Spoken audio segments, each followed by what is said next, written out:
ओम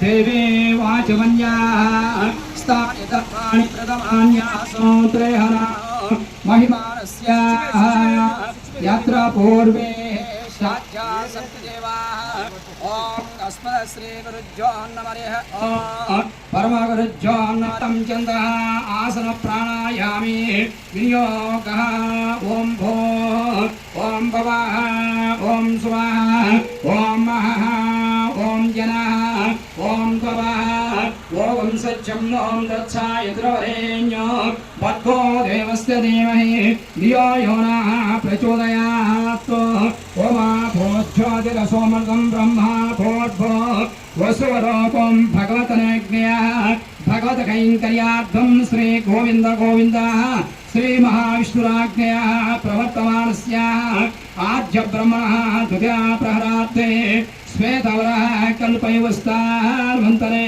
कलोके प्रथमापादे जम्बोद्वीपे भरतवर्षे भरतखण्डे मेरोः दक्षिणदिग्भागे श्रीरङ्गस्य उत्तरप्रदेशे कृष्णाकार्योः अस्मिन् वर्तमान्याः व्यवहारिकचान्द्रमानिनः श्री स्वतोषुतुनाम संवत्सरे उत्तरायण श्रावणमासे लक्ष्मीदेवी अनुग्रह फलसिद्धिरस्तु अस्याः यजमानं निजमानस्य गोत्रोद्भवस्य मार्कण्डेय गोत्रोद्भवस्य कोटेश्वरराव गारि नामधेयस्य धर्मपत्नीमस्य पद्माला नामधेयस्य वासु नामधेयस्य चंद्रिका नामधेयस्य सह कुटुंबानां क्षेम धैर्य विजय अभय आयुरारोग्यैश्वर्यादृष्टो श्री महागणाधिपति पूजां करिष्ये ओम श्री गुरुभ्यो नमः ओम यस्योनां रूपाभ्यां या देवी सर्वमंगला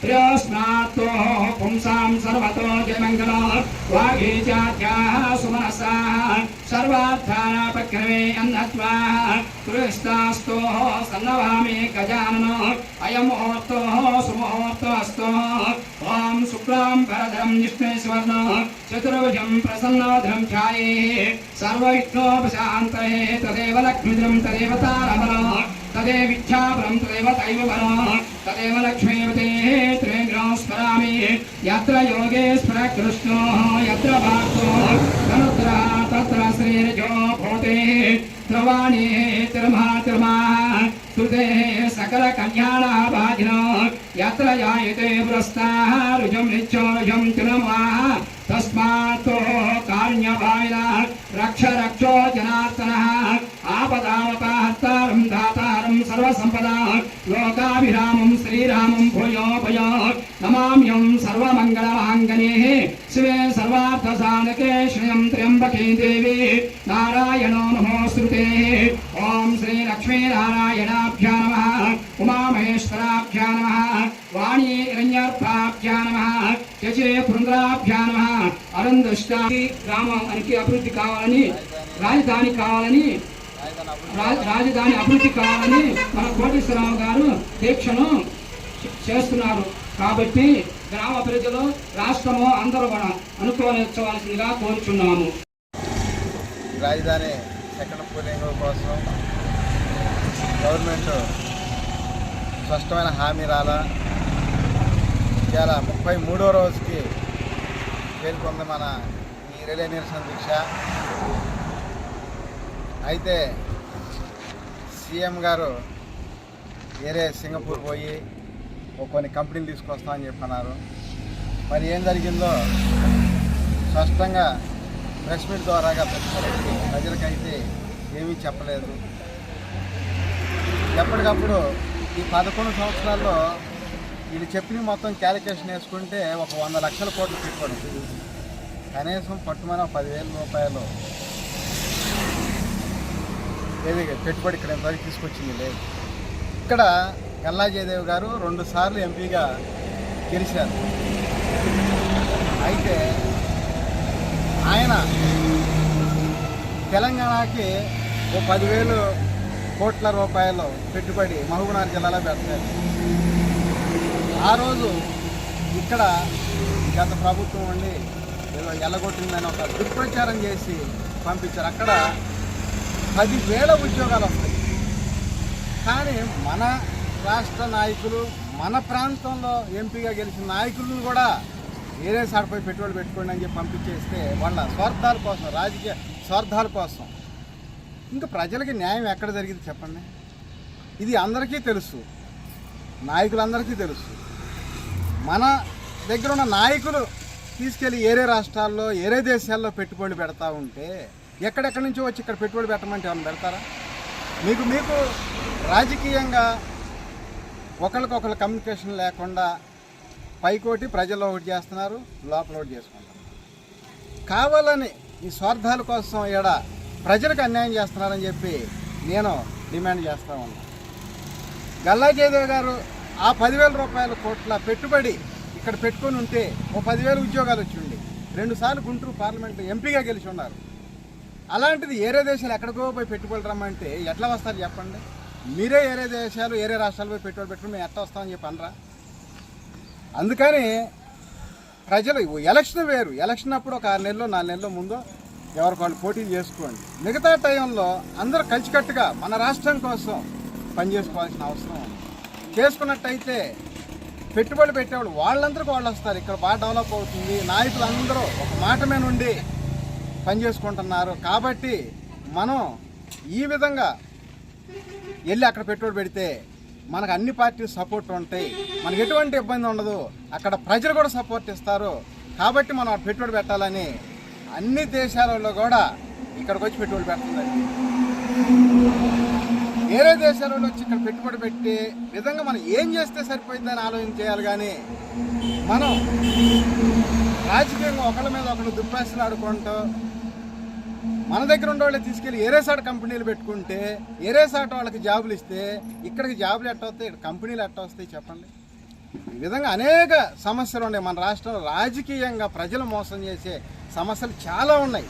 ఇవన్నీ కూడా నాయకులందరూ కూడా ఒకసారి కూర్చొని కలిసికట్టుగా మాట్లాడుకొని రాజకీయాలు వేరు, డెవలప్మెంట్ వేరు, ప్రజలకు మనం న్యాయం చేయాలి, డెవలప్ చేయాలి రాష్ట్రానికి అని చెప్పి అందరూ కూడా ఒక స్పష్టమైన ప్రకటన చేసుకొని అందరూ కలిసి ప్రజల కోసం పనిచేయాలని చెప్పి నేను ప్రభుత్వాన్ని డిమాండ్ చేస్తా ఉన్నా. ఒకప్పుడు గతంలో జగన్ గారి దగ్గరకు రానిలేదు, ఇదే రాయిదని అని చెప్పి ఒప్పించడానికి అన్నారు.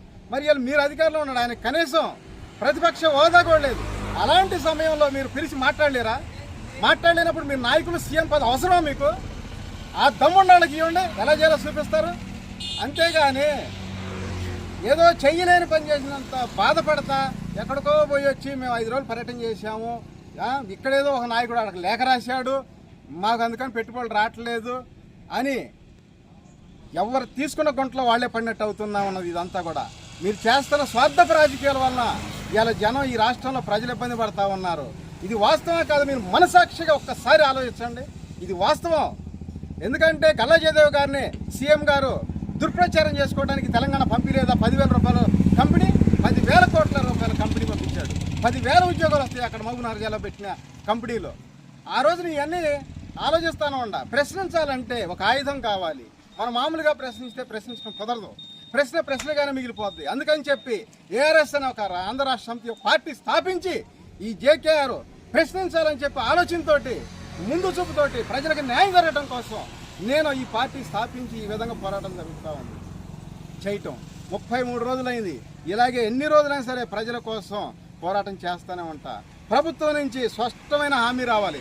సీఎం గారైనా సరే ఎవరైనా సరే వాస్తవం మాట్లాడాలి, ప్రజలకు వాస్తవాన్ని తీసుకురావాలని చెప్పి నేను కోరుకుంటా ఉండా.